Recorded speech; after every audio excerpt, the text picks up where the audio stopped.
गिरिधर गोविंद गोपाला भजु गिरिधर गोविंद गोपाला भजो मुरली मनोहर नंद लाला भजो मुरली मनोहर नंद लाला भजो गिरिधर गोविंद गोपाला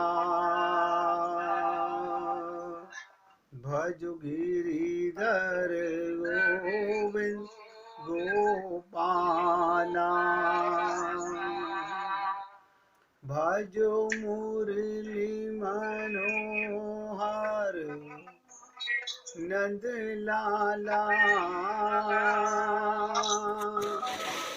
भजो मुरली मनोहर नंद लाला भजो गिरिधर गोविंद गोपाला भजो गिरिधर गोविंद गोपाला बोलिए वृंदावन बिहारी लाल की जय जय श्री राधे जय जय श्री राधे। सभी भक्तों से निवेदन, सत्संग के प्रत्येक शब्द को बहुत एकाग्रता से हृदयंगम करने का प्रयत्न कीजिएगा। कल मैंने आप सब भक्तों से एक प्रश्न रखा था कि कल आपको पूरे 23 घंटे मिल रहे हैं इसका जवाब देने के लिए। ऐसा कोई नहीं होगा जिसने भजन सुनाना हो, और ऐसा भी कोई नहीं होगा जो इतनी सी बात को समझ ना सकता हो कि मन की तरंग मार लो, बस हो गया भजन। और मैं आप लोगों से उम्मीद करूंगा अगर कोई एक भक्त बोले तो बीच में दूसरा कोई भक्त ना बोले। जब एक भक्त कोई बात बोल रहा है तो दूसरा बीच में नहीं बोलेगा, सबको मौका मिलेगा बोलने का। आपको सही पता है या गलत पता है, ऐसा मत कोशिश कीजिएगा कि मैं नहीं बता सकता। सबको अधिकार है अपनी स्थिति को बताने का। सबसे पहले राजकुमार जी निवेदन करना चाहते हैं कि वो बताना चाहते हैं। आप सब लोग एकाग्रचित होकर के सुनिएगा भैया, बोलिए। इस प्रश्न का उत्तर इस प्रश्न में ही है जी। अपने मन की भौतिक इच्छाओं को, जो तरंगे हैं हमारी उठती है इच्छाएं, उनको खत्म करो, करना ही पड़ेगा, इसके अलावा वो रास्ता नहीं है। और अपनी बुरी आदतों को सुधार लो, बस यही है। यही हर एक गुरु की अपनी वो है, भाई हमारा शिष्य है कम से इतना तो करे, और इसके बगैर ये मिनिमम है। ये इसके बाद ही अगला काम शुरू होगा। बहुत सुंदर, राधे राधे भैया। और कोई भक्त बताना चाहे?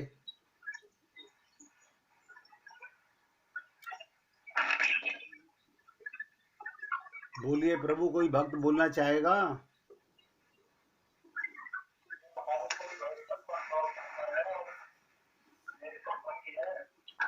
प्रभु भगवान, आपकी आवाज क्लियर नहीं आ रही, थोड़ा खुल के बोलिएगा।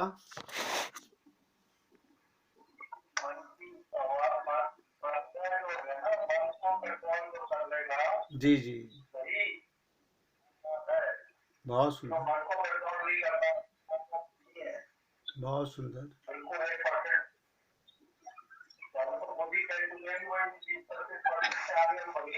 बिल्कुल ठीक कहा आपने, बिल्कुल ठीक कहा भैया।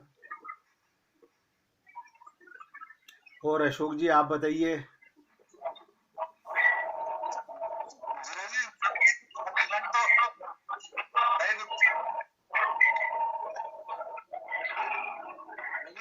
जब आपकी कृपा नहीं होगी गुरु जी चढ़ गए, लेकिन मुझे बहुत प्रयास करते हैं लेकिन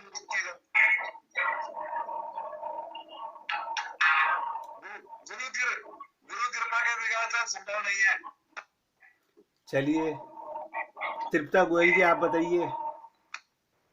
हाँ जी, राधे राधे। राधे मेरा तो ये विचार है, आवाज आ रही है? हाँ आ रही है।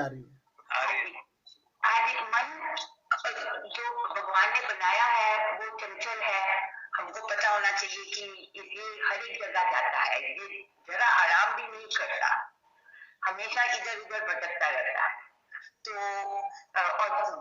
और जैसे हमारे कर्म होते हैं वैसे उसके हिसाब से ये उसी जगह जाता रहता है। तो हमारे को क्या करना है, जब हम ज्ञान में आए हैं तो मन को देखना चाहिए कि हम दृष्टा है, मैं शुद्ध आत्मा हूँ। हमेशा ये विचार अगर रहेगा तो मन को बस देखना है कि ये कहाँ कहाँ जा रहा है, और जहाँ जहाँ ये जाएगा उधर से पता चलता है कि हमारे क्या संस्कार है, हमारे क्या भावनाएं हैं। तो हम उसको देखेंगे तो हमको अपने आप का पता चलेगा कि हमको किस बात में सुधरना है और किस बात को ज्यादा बढ़ाना है। बहुत सुंदर। अगर मन करता है सत्संग सुनने में तो हम वो यही कोशिश होगी कि जहाँ भी सत्संग हो रहा है कि हम जाएं, और अगर संसार में जाता है तो उधर हमारा मन जाएगा। तो ये बहुत अच्छी बात है कि जो मन है इसको हम नोट करते हैं, देखना है, दृष्टा इसका बनना है। तो एक बार उसको देखेंगे तो फिर हम अपने आप को सुधार सकेंगे कि क्या हमको करना है कि नहीं करना है। तो मेरे ख्याल से इसकी तरंगें जो वाइब्रेशन उठती हैं उसको हम देखते रहेंगे तो हमको उसका ज्ञान होगा कि हमको किस रास्ते पे चलना है। अति सुंदर।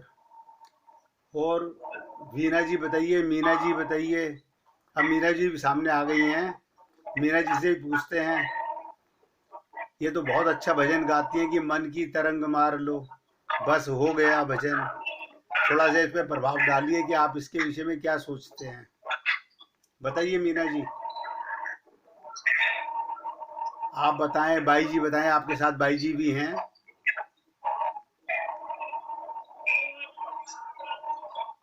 हमने तो बहुत कुछ समझती नहीं हूँ, जानती नहीं हूँ, लेकिन जो भी थोड़ा बहुत जानती हूँ वो बता रही हूँ कि हमारे मन में दिन भर में बहुत तरंगें उठती हैं। दिन भर में करोड़ों तरंगें उठती हैं हमारे मन में। कभी सांसारिक तरंगें, कभी कुछ तरंगें, कभी कुछ तरंगें, कुछ भी तरंगें ऐसे करके उठती रहती हैं। हम उसको अभी उतना समझ नहीं पाते हैं कि क्या सच है और क्या गलत है। लेकिन हमें उनमें से जो तरंगे प्रभु की ओर ले जाती हैं और जो उठती हैं तो हम सत्संग में सुनते हैं तो हमें लगता है कि हमें उस पर ध्यान देना चाहिए और वही हमारे लिए सत्य है, वही तरंगे हमारे लिए सत्य है। और सांसारिक तरंगे तो देखिए आती भी रहेंगी, जाती रहेंगी, इनका हमारे जीवन में कोई मायने नहीं है उस तरह से। तो हमने तो अपने हिसाब से यही समझ पाई। बहुत सुंदर। बाई जी कुछ बताना चाहें? मुझे तो कुछ भी नहीं पता। कुछ नहीं पता? आप बताना नहीं चाहती? आपकी बातों से इतना जरूर मैं समझ गई हूँ कि अगर हमारा मन प्रभु की तरफ है तो ये अच्छी तरंगे हैं, और अगर हमारा मन संसार में है तो इससे हमें अलग हटना है। संसार के कर्म को करते हुए भी प्रभु को याद रखना है। बहुत सुंदर। आपने एक ही लाइन में बहुत बड़ी बात कही है। और वीना जी बताना चाहें कुछ?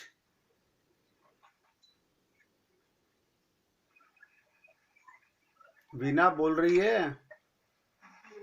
हाँ जी बोलो। आपका कोई विचार? गुरुजी मेरा विचार तो यही है कि आप ही समझा दीजिए बस।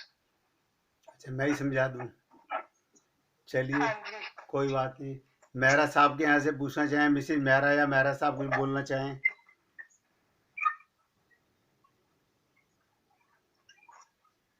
मिसेज मेहरा कुछ बताना चाहेंगी?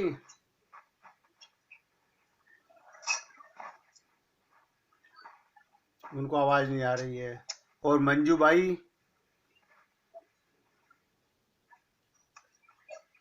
मंजू भाई बोलिए।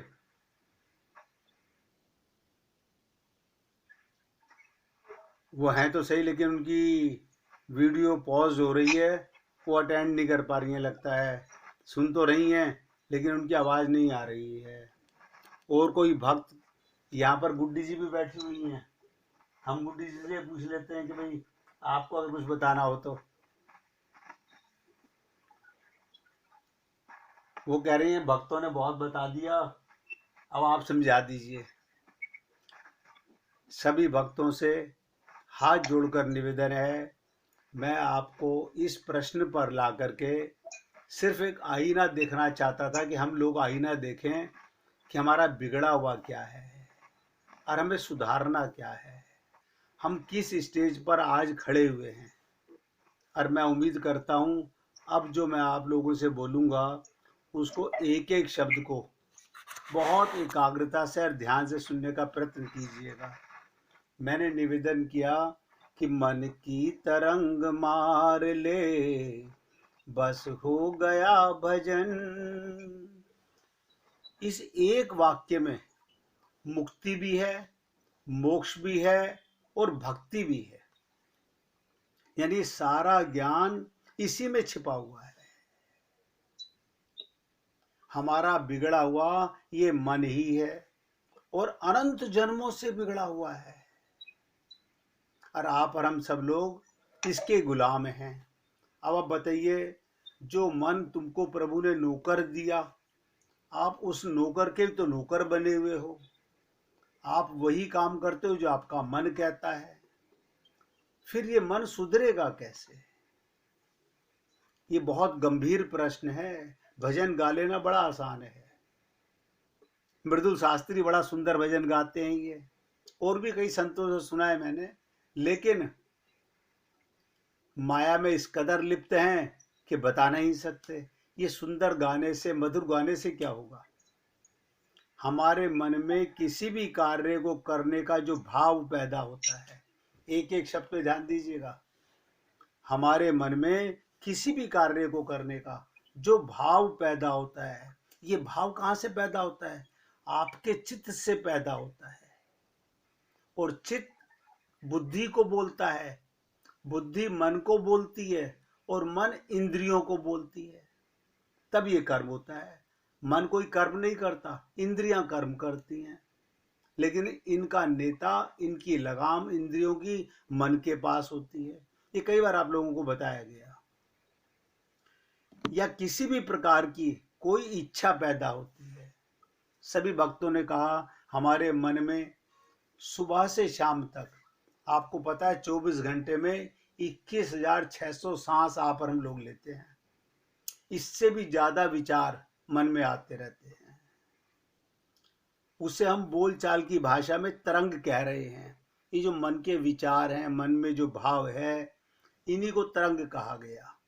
तो कहने का मतलब मन में उठी तरंग की, मन में आई हुई इच्छा की पूर्ति के लिए किया गया प्रयास कर्म कहलाता है। हम वही कर्म करते हैं जैसा मन में भाव, जैसा मन में विचार, जैसे मन में तरंग होती है। अभी तक हम यहाँ इस नतीजे पर नहीं पहुंचे कि हमने कसम खाई हो अब मुझे केवल भगवत प्राप्ति ही करनी है, वो सबकी सेवा करनी है और भगवत प्राप्ति करनी है। यहाँ हम लोग सब कमजोर हैं। प्रयास तो करते हैं, प्रयत्न तो करते हैं, संकल्प नहीं करते। ध्यान से सुनिएगा, यदि हमारे द्वारा किए गए कर्म हमें मनोवांछित फल प्राप्त होता है तो हम प्रसन्न हो जाते हैं। जो कर्म हम करते हैं हमारे मन के अनुसार हमें प्रसन्नता होती है, हमारा कर्म पूरा हो गया, मनोवांछित फल मिल गया, हम प्रसन्न हो जाते हैं और संतुष्ट हो जाते हैं। अन्यथा मन व्यथित हो जाता है और अपूर्ण इच्छाओं के पीछे भागता रहता है कि मेरी इच्छा थी क्यों नहीं पूरी हुई, मेरी इच्छा थी क्यों नहीं पूरी हुई। ये सब लोगों का एक्सपीरियंस होगा कि संसार की बातों की तरफ ये मन लगा रहता है। कभी भगवत प्राप्ति के लिए हम इतना प्रयत्न क्यों नहीं कर रहे कि मेरे मन में केवल भगवान को पाने की इच्छा है, ये फल क्यों नहीं पूरा हो रहा, मन दुखी क्यों नहीं हो रहा, अपूर्ण इच्छाओं के पीछे क्यों भागने लगते हैं। आज भी हम लोग, बड़े भाग्य हैं हम लोगों के कि हम सत्संग के अंदर हैं और हम सब लोगों को आत्मज्ञान, जो मैं बार बार निवेदन करता हूँ, 24 घंटे रहना चाहिए। जो मन व्यथित है, अपूर्ण इच्छाओं से भरा हो, सोचिएगा, जो मन व्यथित है और अपूर्ण इच्छाओं से भरा हुआ है तो भला वो भजन कैसे कर पाएगा। हमारे मन में संसार और भगवान, इनको बैलेंस करना भी समझे नहीं है। भगवान ने कहा मैं आखिरी सांस तक मौका दूंगा अपनी प्राप्ति का, आखिरी सांस तक। लेकिन प्रत्येक सांस के अंदर मन व्यथित ही नहीं है, अपूर्ण इच्छाओं से भरा हो, भला वो भजन कैसे करेगा। जब संसार के विचार मन में आएंगे तो आपकी पूजा कैसे होगी, आपका पाठ कैसे होगा, आपका भजन कैसे होगा। संसार की सेवा को मत कहिएगा विचार, संसार की सेवा विचार नहीं है, वो तो कर्म है आपका। और यदि बहुत जोर लगाकर कोशिश भी करेंगे तो भजन के लिए आवश्यक एकाग्रता उपलब्ध नहीं हो पाएगी। सत्संग में तो बैठे हैं, मन मार के बैठे हैं, मंदिर जा रहे हैं, मन मार के जा रहे हैं, गुरु के पास तो जा रहे हैं, मन मार के जा रहे हैं। ऐसे में किया गया भजन मात्र एक बाहरी प्रक्रिया है। जैसे पूजा कर ली, उससे मन प्रसन्न हो गया, हाँ हमने अपना पूजा कर ली भगवान की, हमने भोग लगा लिया, मन प्रसन्न हो गया, आत्मा प्रसन्न हुई क्या, आत्म तृप्ति हुई क्या, कभी भगवान के साथ भावात्मक संबंध जुड़ करके रोना आया क्या। सोचिएगा, जिसके मन की तरंग को मार लिया, एक एक शब्द पे ध्यान दीजिएगा, जिस किसी भक्त ने भी मन की तरंग को मार लिया, अर्थात अपनी इच्छाओं को, अपनी वासनाओं पर काबू पा लिया, तो समझ लो, देखिए दो शब्द मैंने बोला है, इच्छाओं को और वासनाओं को। ये इच्छाएं और वासनाएं क्या हैं? जो संसार की ओर ले जाती हैं, परिवार की ओर ले जाती हैं, जहां गलत जगह पर, मैं कहता हूं ना, ये हमारा गलत जगह पर मन लगा हुआ है। जिसने इन पर काबू पा लिया, समझ लो उसका मन उसके काबू में आ गया। और जब मन उसके काबू में है तो फिर मन उसकी आज्ञा का पालन करने लगेगा। ये नौकर भगवान ने दिया था अपने अनुसार चलाने के लिए, हम इसके अनुसार चलने लगे। जब मन उसके काबू में है फिर मन उसकी आज्ञा का पालन करने लग जाता है। आप अपने आज्ञाकारी मन से फिर चाहे भजन करवाएं, चाहे कोई सांसारिक कार्य करवाएं, ये आपकी इच्छा है। तो मेरा कहने का निवेदन, अब हम लोगों को उस स्थिति में आ गए हैं कि नजर आ गया है, अगर इस मन में संसार भरा हुआ है, ये क्यों भरा हुआ है? क्योंकि इच्छाएं संसार की करते हैं। संसार की तो सेवा करनी थी, पाना भगवान को था। हमारा बिगड़ा हुआ मन बिगड़ा हुआ क्यों है? क्योंकि हमने कभी ये समझने का प्रयत्न ही नहीं किया। हमने, बहुत कम संत महात्मा ये बात बताते हैं कि मन एवं मनुष्यानाम कारणम बंध मोक्षो, मन ही बंधन, मन ही संसार में लाके पटकता है और मन ही भगवान के पास ले जाता है। अब यही मन है। अब बताइए, एक मन को दो जगह कैसे लगाओगे? मीरा ने बहुत कहा, मेरे तो गिरधर गोपाल दूसरो ना कोई। हम कभी ये कहने की हिम्मत नहीं कर सकते। संत कहते हैं, चाह गई चिंता मिटी, चाह गई चिंता मिटी, और मनवा बेपरवाह हुआ, जिनको कछु ना चाहिए वे शाहन के शाह। अर्थात जिसकी चाह समाप्त हो गई, उसकी चाहतों को पूरा करने की चिंता अपने आप मिट जाती है। और हम सारा दिन घुलते रहते हैं, इसका क्या होगा, इसका क्या होगा, यही चिंता खाती रहती है। कभी ये चिंता नहीं होती, अगर भगवत प्राप्ति नहीं हुई तो क्या होगा, क्या मैं वापस फिर इसी कूड़ा करकट संसार में कुत्ते बिल्ली गधे की योनि में आके पटक दिया जाऊंगा। मन निश्चिंत हो जाता है, और जब मन में कुछ इच्छाएं ही नहीं पैदा हो रही तो वो व्यक्ति मन का दास नहीं रहता। नोट करो, गुलाम नहीं रहता, मन पर राज करने वाला राजा बन जाता है, शाह हो जाता है। इसलिए सभी पुण्य आत्माओं से निवेदन कर रहा हूं, अपने मन को अपना दास बनाकर, मैंने निवेदन किया, अपने मन को अपना दास बनाकर, नौकर को मालिक मत बनाओ। आप जिस क्षण चाहें उसे भजन में लगा सकते हैं। देखिए कितनी कितनी भक्तों ने बात कही, मन के दृष्टा बनो। मैं रोज कहता हूं, मन की तरंगों को देखो, ये सांसारिक विचार आ रहे हैं। अभी रिश्तेदार का फोन आया, कोई नहीं सोचता कि वो जरूरी काम के लिए बुला रहा है या मुझे संसार में भटका रहा है। आप और हम लोग तुरंत भागते हैं, एक मिनट में भागते हैं। आप बताइएगा, अगर आपको प्रभु भी उसी समय बुलाएं, अब पति भी उसी समय बुलाए, पत्नी भी उसी समय बुलाए, बेटा भी उसी समय बुलाए, तो आप प्रभु को कहेंगे थोड़ा सा इंतजार कर लीजिए। कारण क्या है? क्योंकि अभी मन का संबंध संसार ने माना हुआ है। इस बिगड़े हुए मन को हमें डिसाइड करना है। इसलिए कहा, अपने मन को अपना दास बनाकर आप जिस क्षण चाहें उसे भजन में लगा सकते हैं। मन नौकर है आपका, या यूं कहें कि इच्छा रहित मन वाले व्यक्ति के जीवन का हर क्षण स्वयं भजन हो रहा है। आपके हर सांस में हो सुमिरन तेरा, करना नहीं हो रहा है। जिसे गुरु नानक जी ने कहा अजपा जाप, आप सबका भी होना चाहिए। इतने दिन हो गए सत्संग सुनते, ये तो वही हाल हो गया जैसे मेरे को 40 साल हो गए पूजा करते हुए, ऐसे मुझे हो गए 30 साल सत्संग सुनते हुए। ना पूजा सही हो सकी, ना सत का संग सही हो सका। और यही भजन मुक्ति का मार्ग प्रशस्त करता है। आप सोचिएगा, मन का आपा खोने का क्या अर्थ है? इसे संत कबीर का दोहा, ऐसी वाणी बोलिए मन का आपा खोए।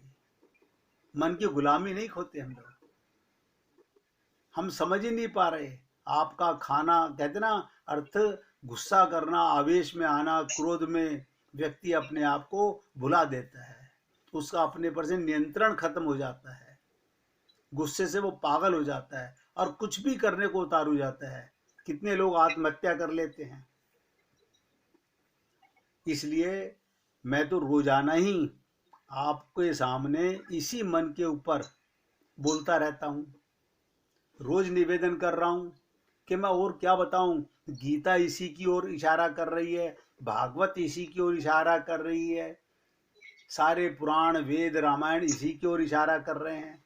लेकिन हमारा इस कदर मन बिगड़ा हुआ है कि हम लोग नहीं समझ पा रहे हैं। अब 1 मिनट कीर्तन कीजिए, फिर आगे चर्चा करता हूं। हरि ओम नमो